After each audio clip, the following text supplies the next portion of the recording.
Hi friends, today வந்து பார்த்தீங்கன்னா shoulder work out தான். ராடில் நான் எப்படி ஒர்க் அவுட் பண்ணுறதுன்னு பார்க்கலாம்.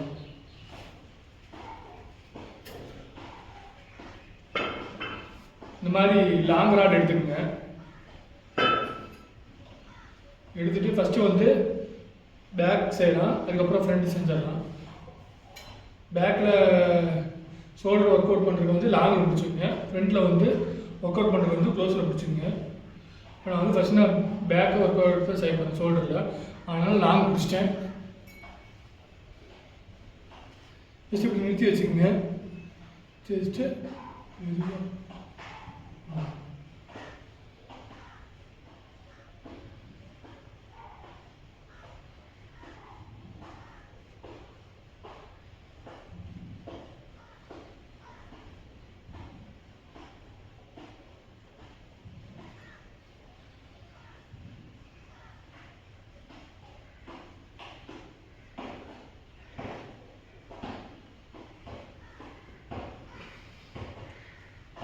3 செட்டு செய்யுங்க.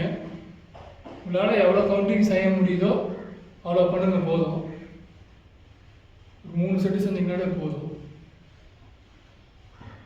ஒரு 3 நிமிஷம் 2 நிமிஷம் மேக்ஸிமம் ஒரு 2 நிமிஷம் ரெஸ்ட் விட்டுட்டு திரும்ப வெயிட்டை ஆட் பண்ணிக்கிறனாலும் பண்ணிக்கலாம், இல்லை இதே வெயிட்டில் செய்கிறனாலும் ஓகே தான். நான் ரொம்ப நாள் கழித்து செய்கிறேன், அதனால் எனக்கு வந்து இதே வெயிட் போதும். இதே வெயிட்டில் வந்து ஒரு 3 செட்டு, ஒரு செட்டு வந்து முடிஞ்சுது. ஒரு 2 நிமிஷம் ரெஸ்ட் விட்டு திரும்ப வந்து அடுத்த செட்டு செய்ய போகிறேன்.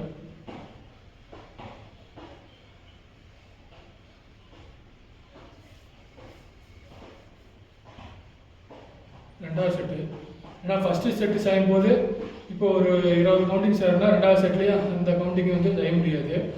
ஒரு 15 செய்யலாம். தேர்ட் செட் செய்யும்போது ஒரு 10 செய்யலாம். இப்போ ரெண்டாவது செட் செய்கிறேன், பார்த்துக்குங்க. ஸ்லோவாக இருக்கு.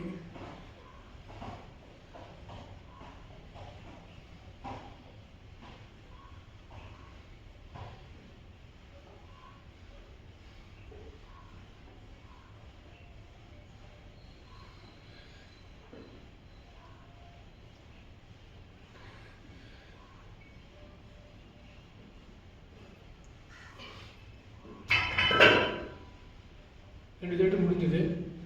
இப்போ 3ஆவது செட்டு செய்யும்போது ஒரு 2 நிமிஷம், அதே 2 நிமிஷம் ரெஸ்ட் விட்டுட்டு 15 கவுண்ட் செஞ்சேன்னா 3ஆவது செட்டு செய்யும்போது ஒரு 12 கவுண்ட் இருந்தால் ஒரு 10 கவுண்டு செய்யலாம்.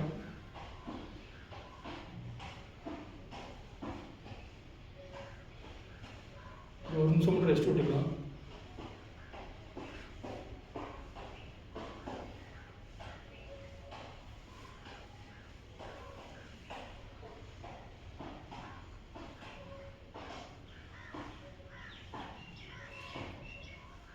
மூணாவது செட் செய்கிறோம், பார்த்துக்கங்க.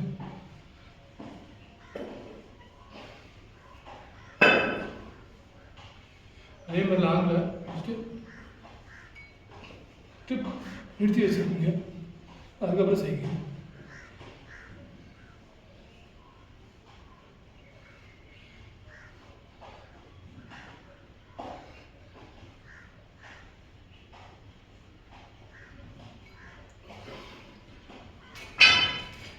மூணு செட்டு செஞ்சுட்டேன். 3 செட்டு செஞ்சோன்னா உங்களுக்கே தெரியும் செய்யறதுக்கு முன்னாடி எப்படி இருந்து செஞ்சதுக்கப்புறம் எப்படி இருக்குன்னு. அடுத்த வீடியோ பார்க்கலாம். பாய்.